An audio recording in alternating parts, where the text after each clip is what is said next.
New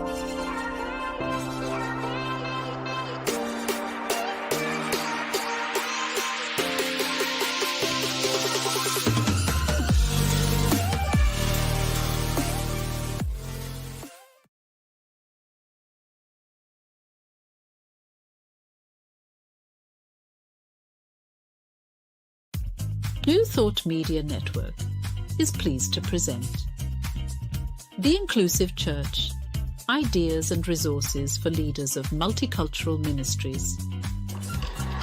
The Inclusive Church with Tracy Brown. Tuesdays at 12 noon Mountain Time. Join Tracy and her guests as they go deep and share practical tips and resources you can use in your ministry. And now let's explore the Inclusive Church with Tracy Brown.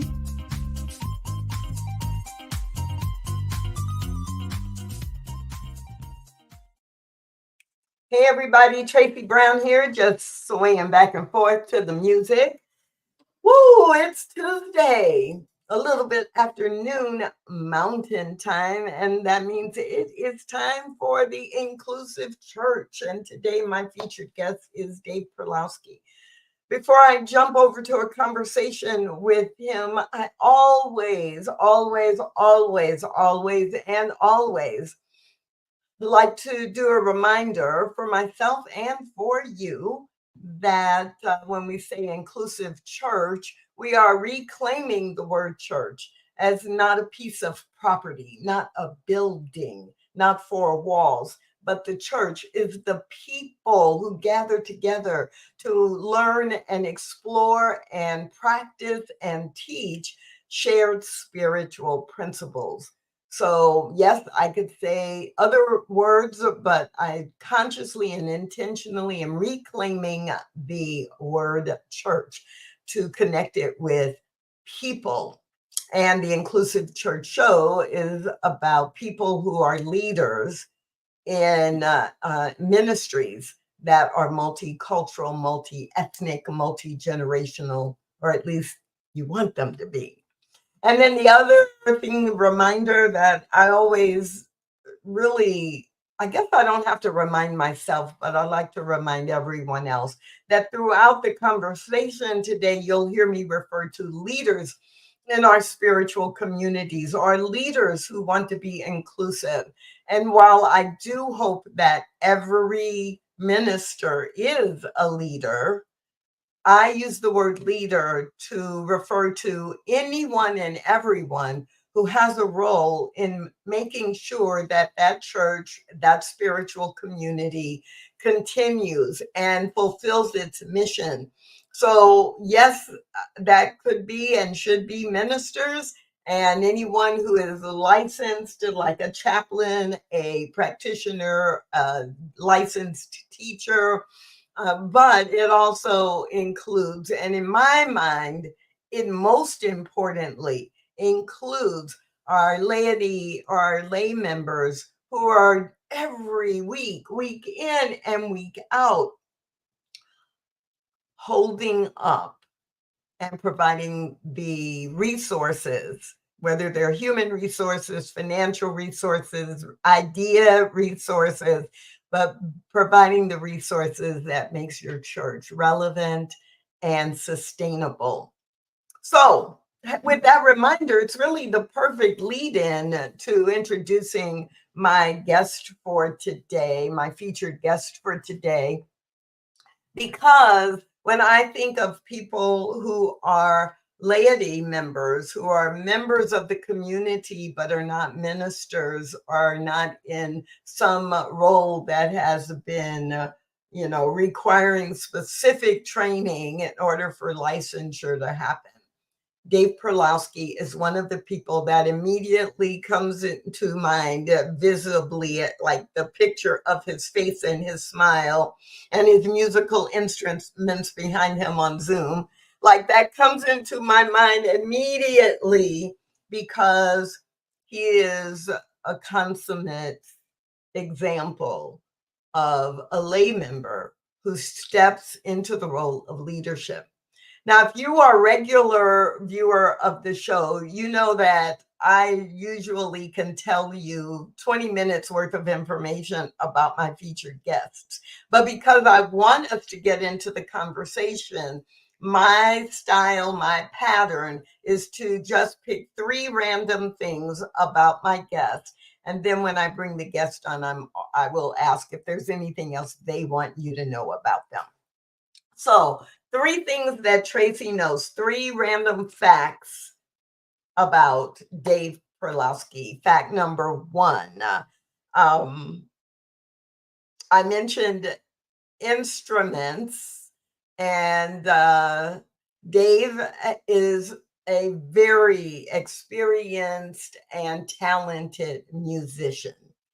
Fact number 2, I mentioned already that he comes to mind as a layperson who is a leader, and Dave served for 6 years, I think, on the member council for Centers for Spiritual Living, the International Member Council, being the voice of members in our denomination.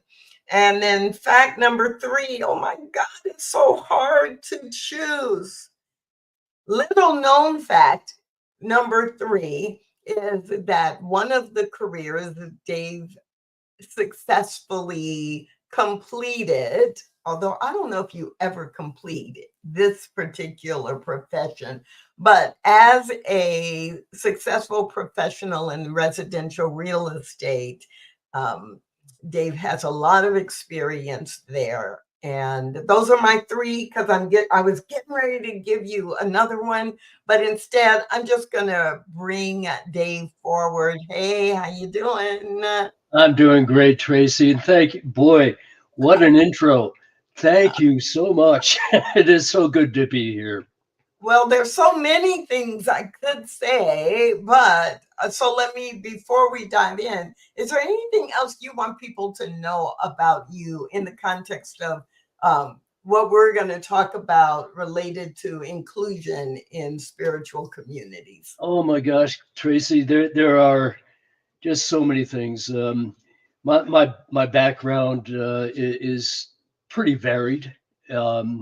Just I don't know if it's a matter of I get bored easily or whatever the situation.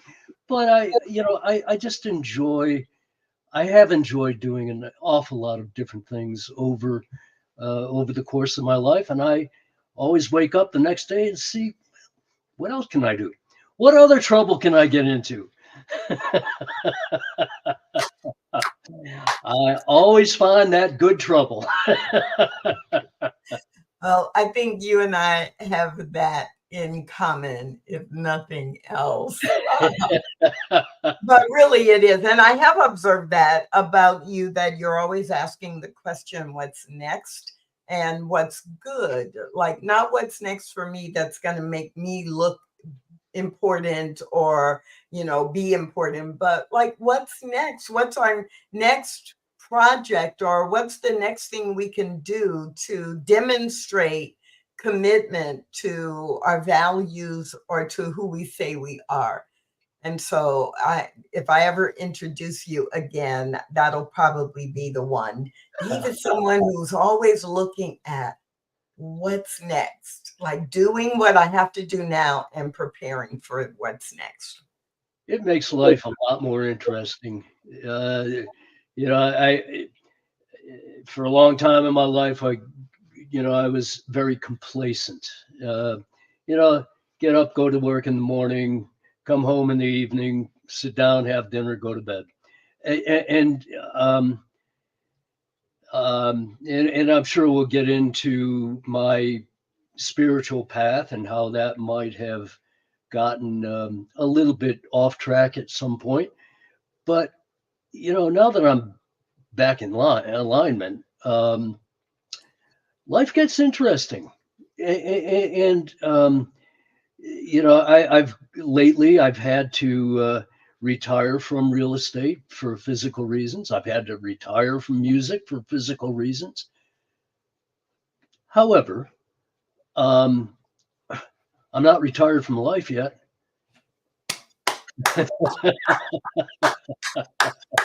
Thank you.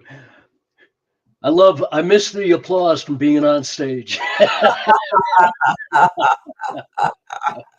That is such a powerful line, though. I may retire from this, I may retire from that. These things that happen on the human plane, on the within the expectations of our human life, of what what you are to do with your life. But I haven't retired from life. I recall meeting with the accountant that prepared our taxes for years and years, and he said, you don't retire from something, you retire to it. And that advice came to me long before I thought about retiring from my job, but it always stuck with me, and it's very meaningful advice for me. Yeah. Well, and so I wasn't thinking about this, but again, people who watch the show regularly already know we do not script this show. We do not do questions in advance. It's literally an organic conversation about the topic.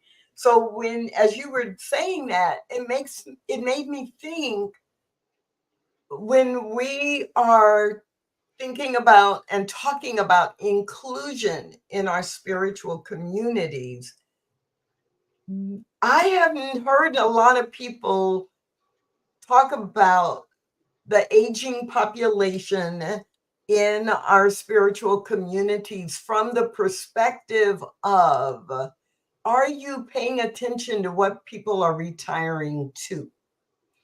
Like, are you paying attention to the elders in your community with an eye toward what they can offer now that they have more time flexibility? Or what are the skills they bring that would be in service to your community? Usually when people are talking about the elders or the people who are older in the community, they're talking about how, well, we have to cater to them and make them comfortable. And we basically are going to keep things the same. What if we started looking at our older community members and saying, what do you want to happen next? We have a lot of wisdom, and we have spent our entire lives working and accumulating wisdom, and just different ways of doing things. And I see a lot of people of my age and certainly older than I am, who are pouring themselves into volunteerism. One of the issues that I've found, however, is that, oh yeah, you're in your 70s, you're in your 80s, you're in your 90s. What do you have to offer?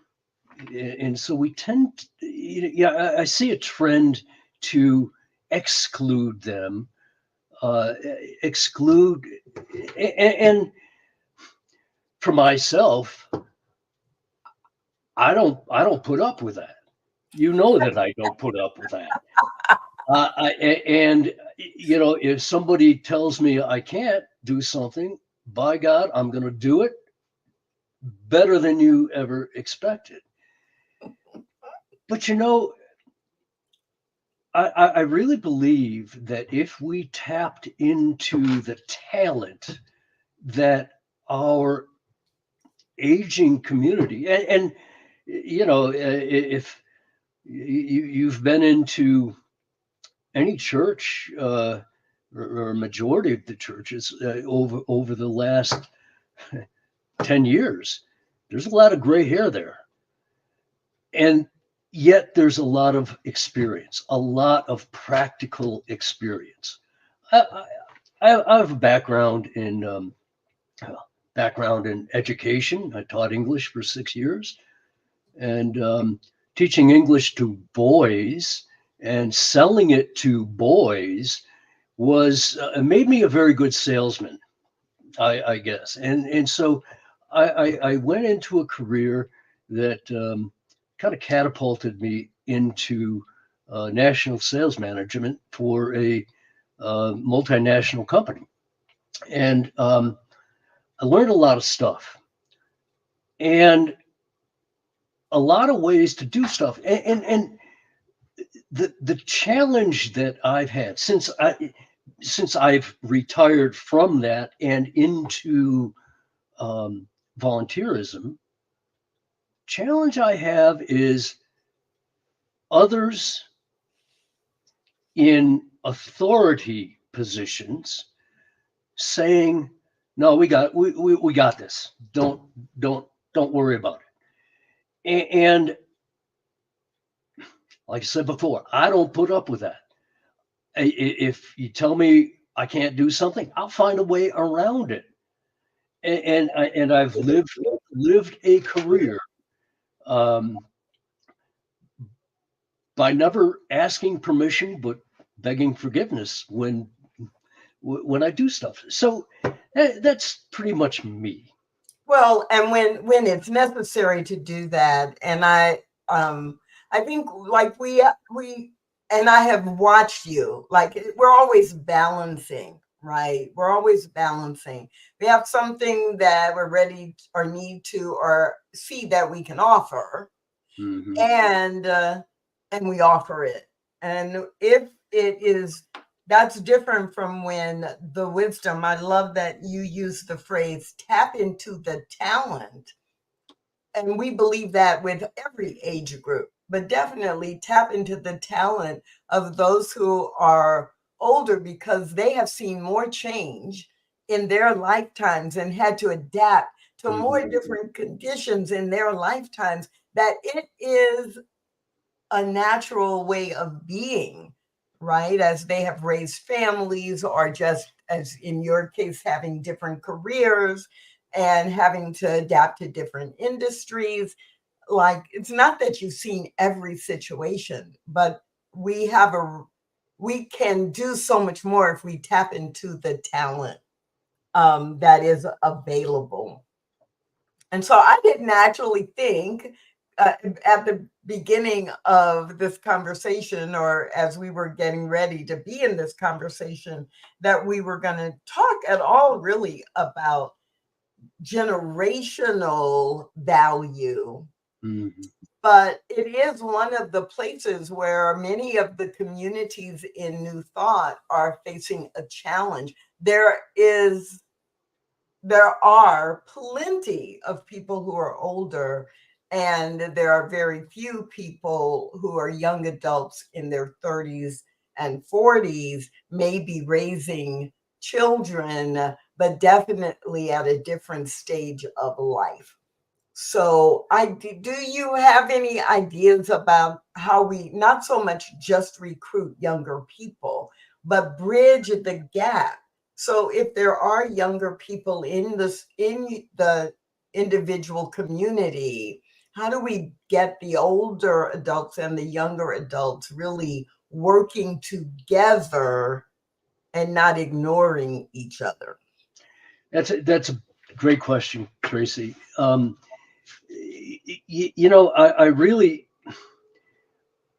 really think it's got to begin with the leadership within every center or church or whatever term we use.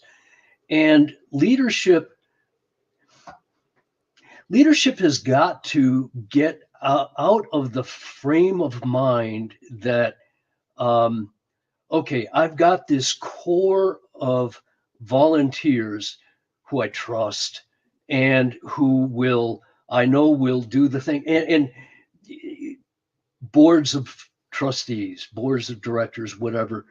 I've seen a trend where there are 9 people. They sit on the board. They term out after 6 years. And then a year goes by, and those same 9 people are um, on a rotating schedule, and so nothing really changes. And so I really believe that leadership has a responsibility to reach out to everyone, have a conversation with them, get out of your comfort zone, and hey, why don't you talk to somebody in their 30s, and why don't you talk to someone in their 80s and see how the two of them can work together. I work with um, as part of my capacity on the member council. Um, we identified a guy in California. He's in his 30s, and the guy is just a whiz with social media. He's a little bit. He's very, very enthusiastic, and he wanted to change the world right away. And so my I felt that it was my position to encourage him, yet at the same time temper him. And we've got there is so much talent out there. And speaking of social media, um, it's something that I have gotten myself involved with. I'm certainly no expert at it. But this kid, and I'm sure there are so many like him, who can teach me how to use it and can teach everyone within any of our communities how to explore different possibilities and expand on our communities. Religious communities have been fading for, well, we know since the pandemic, but they've been fading probably for the last 20 years. They've been graying for 20 years. And I believe there's a way of regaining them, or not regaining them, but rebuilding communities, but maybe not in the church mode. Church. Yeah, not in the church, like the Sunday morning is the highlight of the week. And or everything else is built around a Sunday morning experience. And that's the most important thing. And I think it is important, but I don't think it's the most important. You mentioned a couple of things that like made light bulbs go off in my head. One of them is I was thinking how important it is for people who are more than 20 years apart in age. Number one, to just stop judging each other.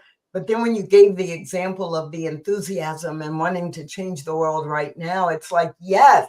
And I remember when I was from late 20s to late 30s, and I had lots of ideas and I had enough skill to be able to do them. So I loved it that you said it's our responsibility to both encourage and mentor or guide. And I had an experience similar to that maybe about 5 years ago, the year before COVID and the pandemic. So in 2018 or 2019, 2018 or 2019, and it was very interesting because the message I was getting from people who were in their 30s and early 40s was the assumption that they would be ignored, that they would be held back. And so their approach was very aggressive, not just assertive. It was aggressive, and it was, well, you take it the way I'm going to give it to you, or I'm just going to walk away and go do something else.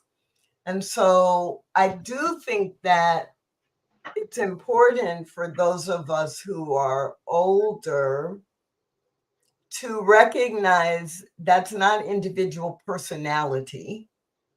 That is often because every place that young adult is going, they're hitting a brick wall, or they're being told to wait, or they're being told, no, we've got this, or, they're being pushed away.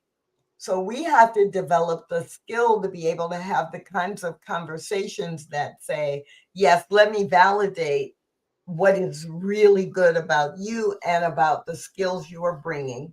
And let me educate you about how to get things done in a complex organization where it's not just me or one person who says yes or no. You have to bring other people along to where you are. And that is not because you're bad or wrong or dumb or stupid. It is, you are now operating as part of an organization. And that's the way it is for everyone, like not just because of your age. And so that really, really challenges me, not only to think about it from that perspective, but it challenges me because I know the speed of change is much faster than it was when I was growing up, even as an adult, right? And maybe that's why young adults have a difficult time understanding how wide a circle a ship takes to turn around.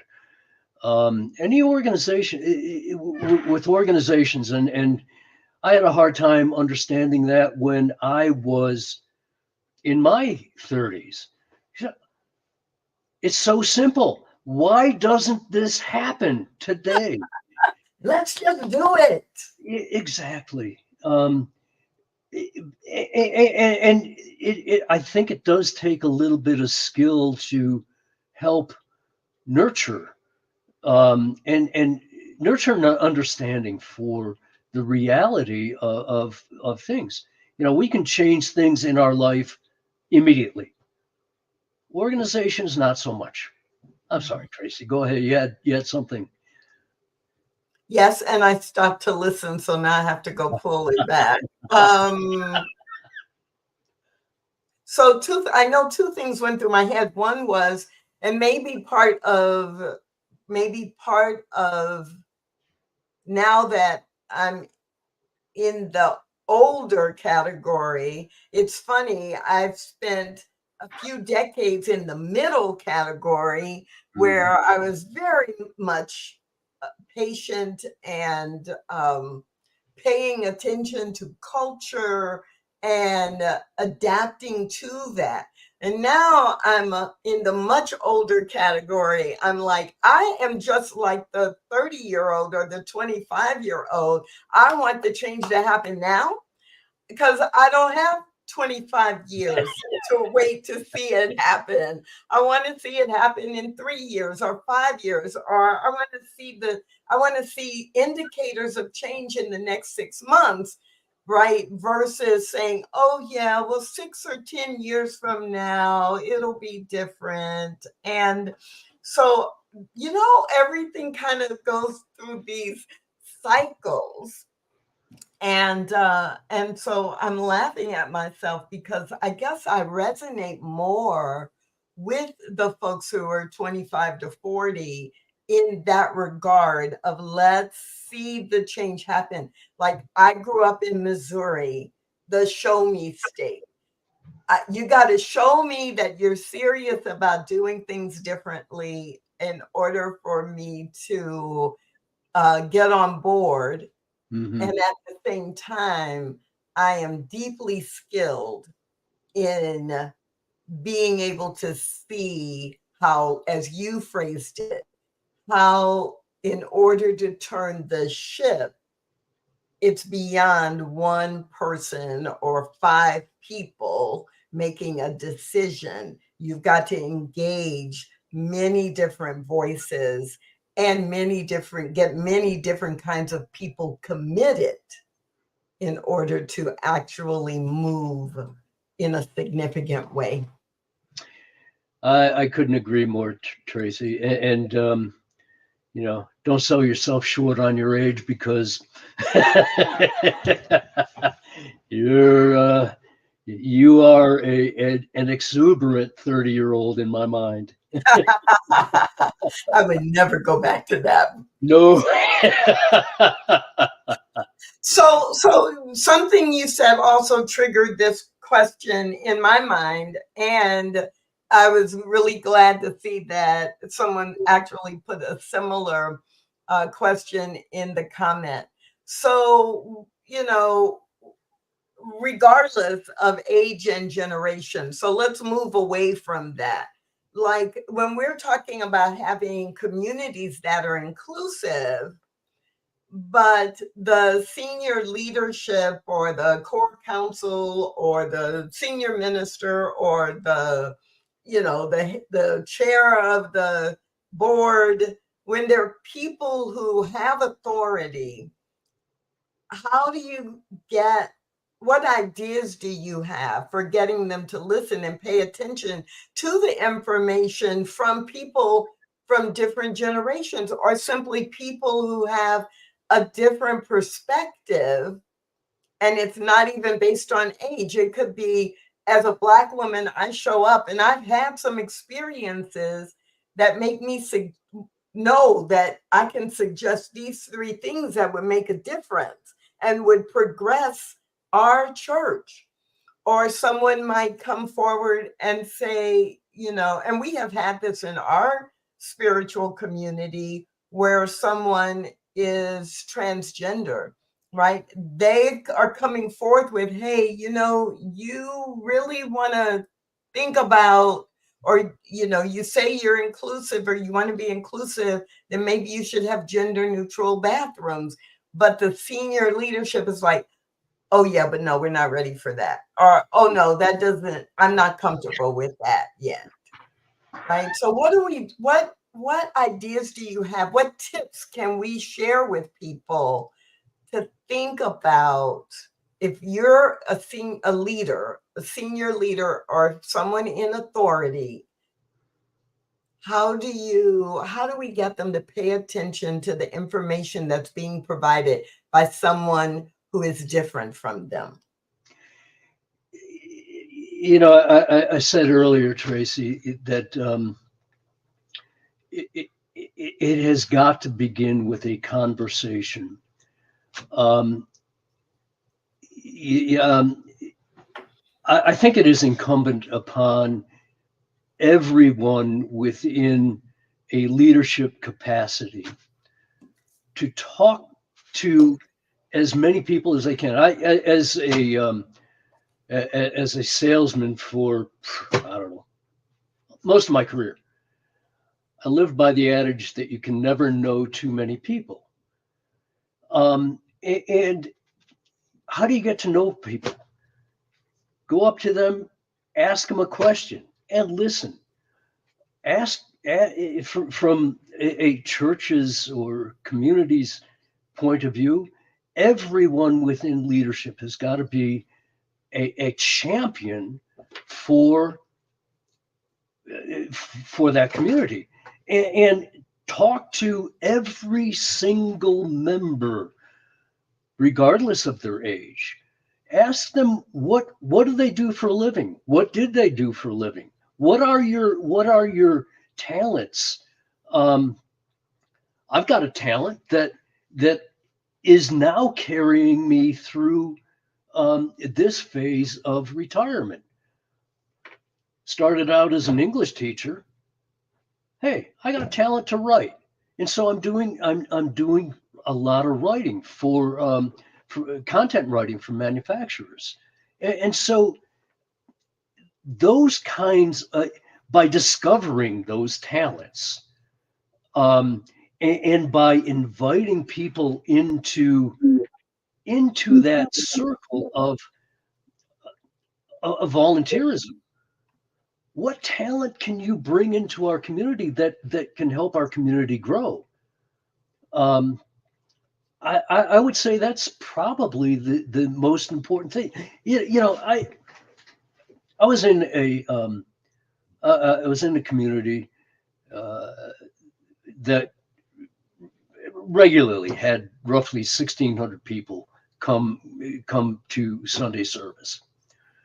That's a big community. Never once, I won't go there, but very rarely, until I stepped up into volunteering, nobody asked me what my talents were. And how many other people like that who don't take that step into volunteering have talents that a community, a church will benefit from? So that's my pitch. Be a salesman. Be your best advocate.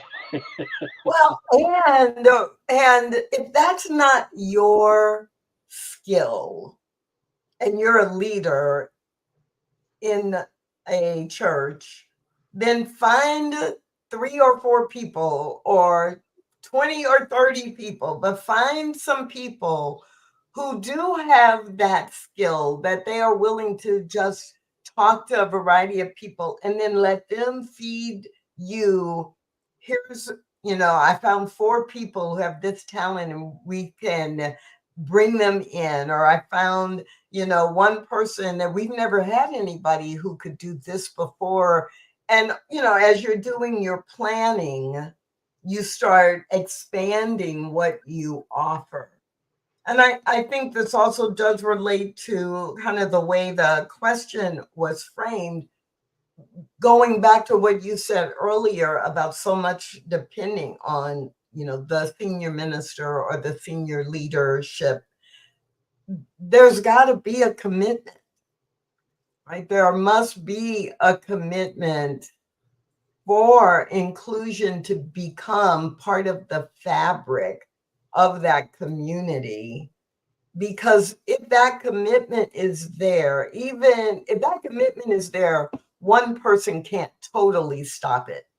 That one person can say, no, we're not doing this one program, or no, we're going to do it this way, because we still know in even in New Thought, even in Unity, CSL, Science of Mind, Divine Science, even in New Thought, there are people who are in leadership roles who lead. In their estimation, their job as a leader is to make the final decision and to have everything done their way, or the way they feel is best. So we're not going to probably change those individuals. But if there are leaders in the church who are being inclusive, who can influence, then they will influence, and you will see certain things happen that never would have happened 5 years earlier or 10 years earlier. You'll have a Dave Perlowski who asks hard questions and then synthesizes the responses to say, we're missing the boat here. And over the next couple of years, we need to start building in A, B, and C. For 6 years, I lobbied our organization to form into forums, regional forums, bringing together our members to just chat about stuff. What's happening here? And I got a stop sign put up too many times. So now that I'm away from that organization, in that capacity, decided to do it myself. And we've got a monthly talk of primarily laity, and we just talk about what's going on in each of our centers. If one of them has a problem here, someone's got a solution over here. And we've already begun seeing those kinds of things. So, my recommendation to And I guess this is kind of the way I've lived my life, is you got to be flexible. You can't be so rigid. And we talk a good game a lot of times. We say, well, we got to be open at the top. Well, what does that really mean?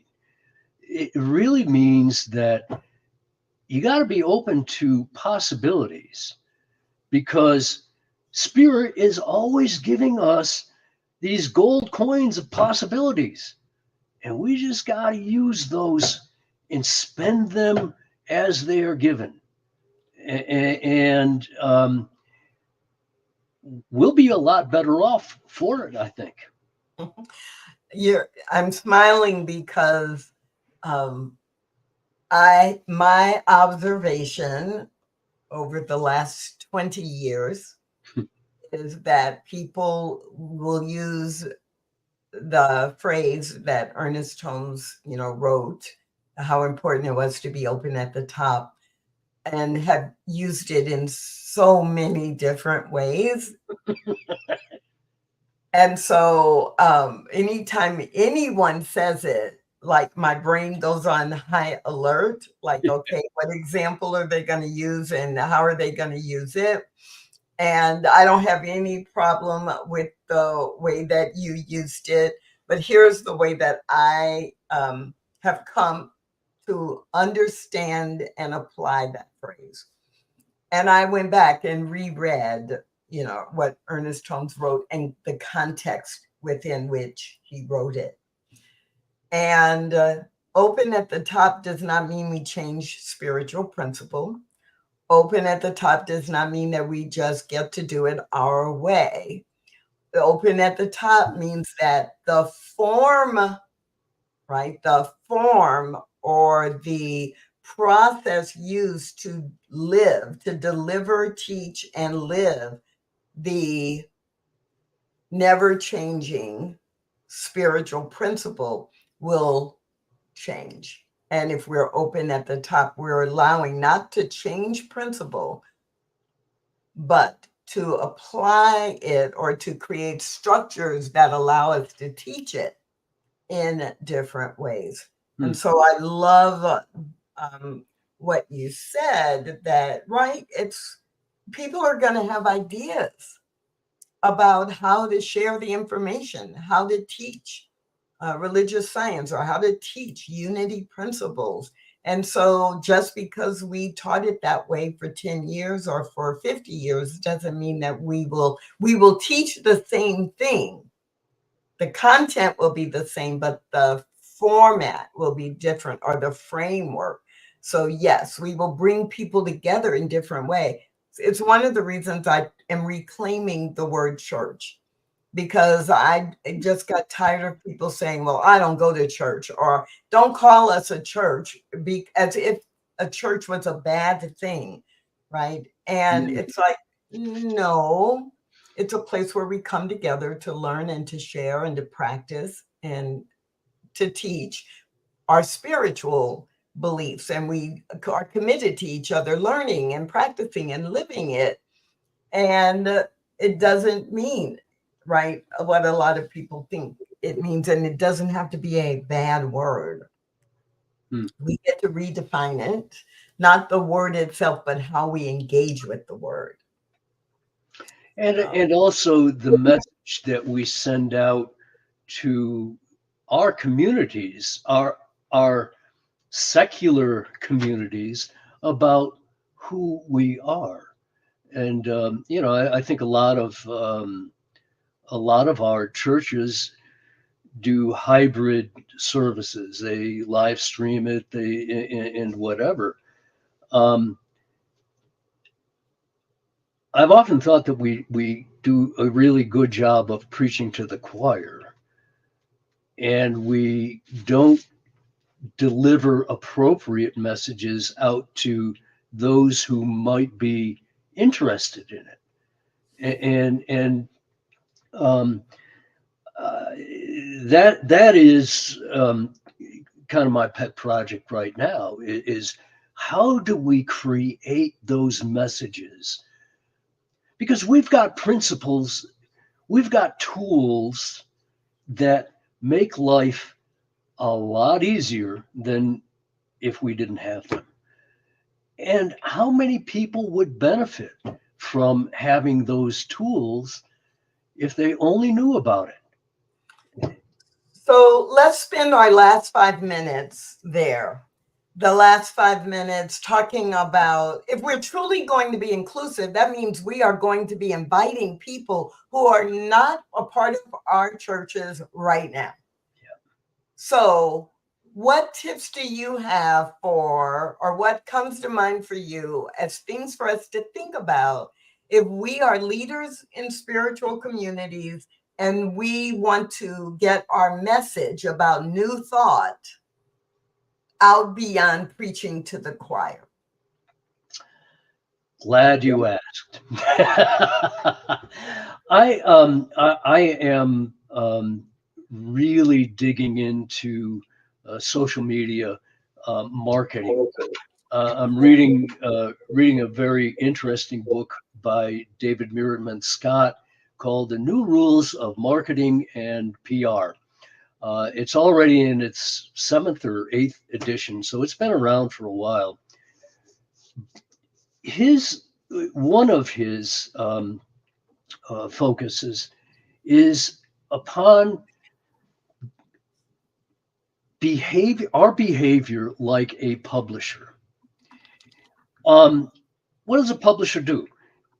Publisher wants to get books read, wants the material to be read. And so that material, those books, have got to have a hook. They've got to be interesting to people. And so what I am working on is creating a series of social media posts that speak to, for lack of a better term, non-church people who are spiritual. I put a post on one of our Facebook pages. Pretend you are a PR manager and you have to describe new thought in 5 words or fewer. And one of my friends, Raymond Anderson, came up with practical spirituality. I kind of like that.